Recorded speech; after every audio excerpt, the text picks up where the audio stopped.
How does a humble chemistry teacher evolve into a notorious methamphetamine manufacturer and dealer? It's a drastic transition, one that Breitbart Bad's Walter White manages within the span of just a couple of seasons. Right, that transformation wasn't a result of some overnight metamorphosis. It was gradual, subtle. And what's fascinating is how the audience view of Walter shifts. From sympathy for a man dealt a poor hand to disbelief at the lengths he would go to ensure his family's financial safety after he's gone. It leaves you wondering, what turns a fundamentally decent human being into a cold-hearted criminal? It wasn't solely about the money. It was about power, control, feeling alive. So it poses the question, are we all capable of becoming a Walter White under the right circumstances? Walter White's transformation, it's radical, don't you think? Quite, particularly steeped in psychological implications and diverse theoretical lenses. Yes, viewers witness this shy, awkward high school chemistry teacher devolve into a criminal mastermind, a.k.a. Heisenberg. A stereotype-breaking rebel. A driving sense of desperation and an unquenchable thirst for power indicate severe mental disruption. Some might suggest an antisocial personality disorder? Possibly.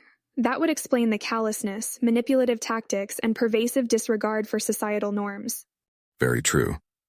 But we should be cautious when applying such labels, right? Considering we're not privy to Walter's full background or current mental state. Precisely, Mark. That's why it's always safer to analyze his actions through the lens of these theories, rather than trying to fit him into a diagnostic category. It does provide intriguing insight into human behavior under extreme circumstances. So, is the common man capable of turning into his own version of Heisenberg? It does spook you to think about it, doesn't it? So can desperate circumstances truly push an individual into criminal activities? In Walter White's case, it certainly seems so, Mark. But we should remember how complex human behavior is. Though desperation could be one motivating factor, there's a lot more at play. I agree, Zoe. Actually, it gets me thinking about real-life criminals. Is there a similar pattern with Walter White's transformation? It's interesting you ask. Criminal behavior is typically a product of both personal characteristics and situational pressures. So, Walter's transformation does mirror some real-life patterns. However, most criminals may not have Walter's high intelligence or the unique set of circumstances he's under. Indeed, those circumstances include his terminal illness diagnosis. In a sense, it was a ticking time bomb that amplified his desperate situation. Absolutely. Severe diagnoses often force individuals to reevaluate their lives. It's possible Walter's diagnosis served as the liberating factor for him, giving him a nothing-to-lose mentality. Perhaps right. An intriguing aspect surrounding Walter's transformation is that it all stems from a position of vulnerability, whether it's his health, finances, or societal pressure. What do you think, Mark? Can desperation make drastic behavioral alterations more likely? Well, as a teacher myself, I do know how job insecurity can wreak havoc on one's mental health. Walter's escalated response is extreme, but thematically, desperation resulting in change is a real part of human behavior. Makes sense. And this highlights how mental health is significantly influenced by societal and financial insecurities. Zoe, let's consider an element that's central to Walter's transformation: manipulation. Walter showcases exceptional skills in manipulation, doesn't he? Sure does, Mark. Manipulation in Breaking Bad isn't casual persuasion, it's a calculated psychological tactic. Remember that chilling scene where Walter convinces Jesse to kill Gale? Despite his initial reluctance, Jesse eventually takes action under Walter's influence. That's a classic demonstration of a manipulator leveraging a power dynamic. Agreed. But it's interesting what you mentioned about him leveraging a power dynamic. Can you elaborate more on that, Zoe? Well, power dynamics involve a relationship in which one party can influence or control the other. In this example, Walter gives Jesse the impression that he needs to commit the crime to save both their lives. So, Jesse is compelled by a twisted sense of loyalty and fear. Walter exploits this power dynamic masterfully. Another example that comes to mind is Walt's manipulation of Skylar throughout the series. He conceals, lies, asserts dominance, and controls information, thus ensuring he remains always one step ahead. Even more sinister is the fact that Walter often manipulates situations to project himself as the victim. That swings the power dynamic in his favor, It's a common psychological tactic of manipulators. Walter excels at making others play by his rules. I guess his sheer cunning unveils another side of power dynamics and manipulation. Indeed, his manipulation isn't just about deceiving others, but shaping their perceptions and reactions to his advantage. Through this strategic manipulation of power dynamics, Walter, the high school science teacher, transforms into Heisenberg, the feared meth kingpin. Let's take a closer look at Walter's manipulation towards Skylar. Their relationship has an interesting power dynamic, doesn't it? Absolutely, Mark. An illustrative example comes in Season 3. After the marital confrontation over Walter's secretive criminal activities, Walter subtly manipulates the narrative, presenting himself as the provider burdened with risky measures for the family's future. His confident yet victimized demeanor gradually overrides Skylar's initial resistance. In that case, would you say that Walter cleverly uses empathy to sway Skylar to his side? That's certainly one way to look at it. Walter exploits Skylar's love and concern, turning her into an unwilling accomplice. By playing the victim, Walter tricks Skylar into empathizing with him, which gives him the upper hand in their relationship. I keep thinking about how criminal activities have boosted his confidence, his control not just over Skylar but in general, every situation. Skylar gradually loses her voice in their relationship, while Walter becomes more assertive. Zoe, from a speech pathology perspective, how does that materialize? Well, Mark, it's not just about what is said explicitly. It's also about the nonverbal cues. As Walter evolves into Heisenberg, his speech becomes more assertive. He takes pauses with more confidence, displays more control and authority. Skylar's weak responses and submissive tone mirror her declining prominence. So it's not just Walter's transformation, but also the evolution of his relationship with Skylar, accomplished through his tight grasp over their power dynamic. This is deep. Walter's desperation, induced by societal expectations and economic instability, shaped his drastic transformation. Remember when Walter learned about his cancer diagnosis and the immediate financial implications hit him? Yes, Mark. The road to his unlawful activities do start from there. He was already living a precarious life as a high school teacher, struggling to make ends meet. The medical bills were just an additional burden he was not equipped to handle. That's right. Subconsciously, I believe, Walter felt that the only way out was to turn to an illegal pathway where he found quick means to amass wealth. Mark, keeping in line with your thoughts, I'd say turning to crime was Walter's desperate solution. He was trapped between societal pressures and job insecurity, pushing him into a corner. I mean, how does a law-abiding teacher become a meth kingpin? It's a frightening and intriguing transformation. And that's where Breaking Bad hits the mark, Zoe. It doesn't paint Walter as a villain from the start. Instead, it shows an ordinary man crumbling under pressures, which makes us question what we'd do in his shoes. True, Mark. It underlines the unsettling fact about circumstances shaping our actions. The show portrays that Walter's transformation wasn't due to some inherent evilness, but triggered by desperation and fear. And as the series progresses, there is a continuous reference to this resentment towards his unstable job and inadequate salary. Somehow, it's always there, in the backdrop. Fear of unemployment and societal expectations possibly triggered Walter's transformation. Interesting point, Zoe. Fear, desperation, and insecurity, a lethal cocktail. Yes, fear is indeed debilitating. When combined with potential job loss and societal pressures, it can lead to drastic decisions. Walter wasn't inherently evil, but these factors led him to choose a destructive path. In fact, research shows that high levels of job insecurity can lead to anxiety, depression, and other negative emotional states. And then, add to that the societal expectations of being the primary breadwinner in the family. Exactly, Mark. The societal stigma attached to job loss can add insult to injury, worsening a person's mental health. And when faced with mounting bills and the inability to provide for his family, Walter probably felt he had no other choice. Like a cornered animal, then, desperate with no way out. That's a strong analogy, Mark. Cornered and trapped, Walter started this descent. Job insecurity and society's pressure, undeniably, pushed him into the abyss, transforming an ordinary man into a criminal mastermind. An intriguing take on Walter's transformation, Zoe. The desire to protect his family and societal pressures. These were the catalysts that led Walter down his unsavory path. The question then is, could he have made a different choice? That's indeed a question for deeper discussions, Mark.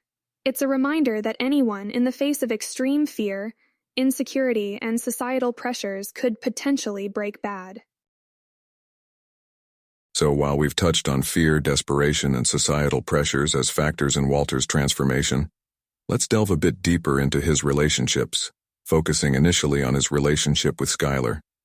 It is a central aspect of the show, to be sure, but there are many complexities underlying their interactions. Any thoughts, Zoe? Well, Mark, there's so much to unpack there. What stands out to me immediately is the power shift that occurs between Walter and Skylar over the series' timeline. Initially, he is reticent, perhaps even submissive, mirroring his status in other areas of his life. But as he grows more entrenched in his criminal activities and his Heisenberg persona, he begins to assert dominance in their relationship. His manipulation tactics become more apparent, and he's often dismissive of Skylar's feelings and concerns. This power imbalance greatly affects their dynamic. Spotlight on a particular scene, if we may, Zoe, where Walter tells Skylar, "I am not in danger, I am the danger." That's a pivotal moment, isn't it? Yes, Mark. In that moment, Walter was no longer the sympathetic, scared high school teacher. It's definitive evidence of his transformation. But also, in his attempt to gain control, he sent his family spiraling into chaos. We see it in Skylar's deepening fear and her struggle to protect their children. The gravity of his statement is colossal. In your perspective, as you watch Walter descend this pathway, do you ever see a chance for him to revert to the man Skylar married? Your mention of reversion has me pondering. Could he have gone back? Perhaps. But every action, every choice he made to maintain control of his life and assert his Heisenberg persona pushed him further down this dark path. And that shift, that power played out in his relationship with Skylar was a testament to that. Let's shift our gaze to Walter's other significant relationships, with his son, his brother-in-law, and Jesse, his partner in crime. These relationships are drastically different from one another, yet they all reflect key elements of Walter's character, particularly his need for control and his tendency towards manipulation. Zoe, how would you interpret these relationships? Interesting point, Mark. Walter's relationships indeed provide a mirror to his transformation. Let's start with his son, Walt Jr. We initially see a deep affection, with overtones of guilt and perhaps shame due to his insecurities about being able to provide for his son. The evolution of their relationship, especially post his criminal activities, appears layered, with deceits and partial truths. I concur, Zoe. His attempt to justify his criminal choices under the guise of caring for his family's future is revealing. Guided by this logic, he sought to control the narrative. This exercise to control was, I believe, even more apparent with Jesse, don't you think, Zoe? Absolutely, Mark. Jesse looked up to Walter, initially as a teacher and then as a mentor. Walter exploited this respect to manipulate him into following him down the criminal path. His tactics often played on Jesse's vulnerabilities, but what we also see is a sense of protectiveness towards Jesse, which adds another complex dimension. Well, let's not leave out the fact that he later manipulated these feelings to assert control over Jesse. Now, his relationship with his brother-in-law, Hank, was a game of cat and mouse, quite literally. Here, manipulation was a necessity to protect his double life. Yet somehow Walter seemed to thrive on this pursuit, didn't he? Indeed he did. What's noteworthy, however, is Walter's simultaneous resentment and admiration towards Hank's authority. This interplay deeply influenced their relationship, particularly as Heisenberg took over. Their dynamic does offer a unique perspective, wouldn't you say so, Mark? Most certainly. These relationships fuel Walter's transformation, each in its own unique way. It seems like a web of power dynamics, manipulation, and desperate attempts to maintain control. The psychological effects of the same are far too complex and fascinating to be overlooked. Let's unravel the psychological torment of leading a double life. Walter, the reserved family man, turned into a ruthless criminal, Heisenberg, Zoe, how might living this dual existence weigh on Walter's psyche? That's quite the transition, Mark. Walking this tightrope between normalcy and illicit activities can lead to immense psychological stress. The constant worry of being caught, the guilt of his actions, these factors can cause severe anxiety and potentially dissociation. Think of it as an escape mechanism, where Walter begins to dissociate his actions as Heisenberg from those as Walter White, the family man. In a way, it's like he compartmentalizes his actions under the Heisenberg umbrella, allowing Walter the space to still view himself as morally sound. Now that's a fascinating coping mechanism. But Zoe, I'm curious about the instances of Walter's guilt-driven actions. Could you elaborate? Well, there are several instances. Take, for example, where he tries to justify his actions as being for the family, despite causing them immense harm. Or his repeated attempts to placate Skylar, compensating for his betrayals. He may not acknowledge his guilt, but it manifests in his actions. These guilt-induced actions hint towards a possible remorse brewing beneath the surface. The deceptively complex world of guilt, denial, and justification. Amidst his criminality, did Walter experience moral conflict, or was he beyond redemption at this point? That's subjective, Mark. On one hand, his guilt-induced actions might suggest some lingering morality. But on the other, his consistent denial of the damage he's causing illustrates that he's severely disconnected from empathy. Whatever the case, the psychological effects of his criminal activities are clearly damaging. Does Walter bear any guilt or remorse for his actions? It's a conflicting aspect, Mark. There are moments where Walter's guilt seeps into his actions. You could see it in the way he tried to rationalize his criminal activities, particularly in convincing himself that everything he's done was for his family. But there's also a sense of detachment, mainly due to his transformation into Heisenberg, which allowed him to distance himself from the consequences of his actions. It's like he's spiraling, stuck in a self-justifying cycle. Would you say there is a connection between his inclination towards crime, his increased power and control? Is this some form of a power trip? Absolutely, Mark. Walter's transformation didn't occur in isolation. His newfound power and control played a significant role. For a man who initially felt powerless, especially with his cancer diagnosis and financial struggles, the control he established within the criminal underworld fed into his ego massively. In essence, his moral decay can be attributed to him getting lost in this newfound power and control, to the point where he becomes completely desensitized to the harm he causes. In this case, power is indeed corrupting. This external control of his surroundings gave Walter a sense of invincibility, almost making him oblivious to the emotional toll his actions were having on his loved ones. Just reflecting on it, it's quite unsettling how a man can spiral so much, losing sight of humanity in the process. Let's delve into this Heisenberg character that Walter creates for himself, a masterstroke in subterfuge. Zoe, why do you think he needed this persona? As we've established, Walter is a man transitioning from a life of predictability to one of risks and danger. Heisenberg serves as a coping mechanism, offering Walter an anonymous front to enshroud his criminal activities. It's almost like a protective shield, allowing him to disassociate from his regular suburban life. As a mathematician, I can't help but draw parallels with prime numbers disguising their factors. Heisenberg quite literally primed Walter for his criminal activities, disconnecting his school teacher persona from the meth lord one. Is this common practice in real-life crime rings, Zoe? Absolutely. Many criminals adopt alter egos as a way to distance themselves from their actions, allowing them to continue their activities with an abstracted sense of self. However, Walter's case is more complex. Heisenberg is not just a past alter ego, but rather a reflection of his eroding morality and growing ego. It's a deeply entwined part of his psyche. I see your point, Zoe.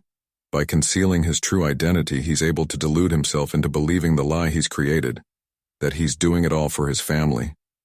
This is tragic on so many levels. True, but it's important to keep in mind that Heisenberg isn't born from Walter's virtuous intentions. This alter ego is a product of desperation, power hunger, and an inflated ego. Walter loses his way, and Heisenberg is a testament to this loss. Walter's actions, justified or not, came with heavy moral cost. Yes, Mark, it's a tale as old as time. The ethical decisions a person makes, or more importantly, the moment they decide to compromise their ethics, can lead to psychological repercussions. Walter constantly wavers between what is considered morally right and what he thinks is right for his family. Indeed, Zoey. Walter's moral boundaries begin to blur early on.